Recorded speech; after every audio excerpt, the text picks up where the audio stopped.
Phone చేయలే. Sound అసలు sound madam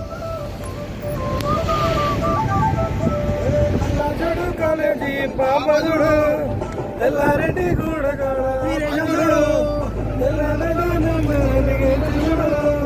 అందరి ముందు అడిగే లైన్లో పడుతుంది లేకపోతే పోతుంది చదువుతుంది అది పోతుంది.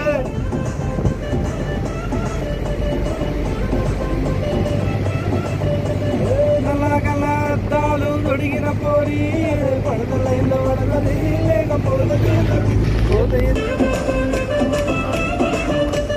హీరోన బండి మీద పొరడుతుడు గ్యాస్ పెట్టి కదింపిస్తాడు షారుఖ్ లెక్క ప్రపోజ్ చేస్తాడు ఇట్లా కోసం రమ్మంటాడు ఒక్కసారి లెక్క నన్నదయ్యాడు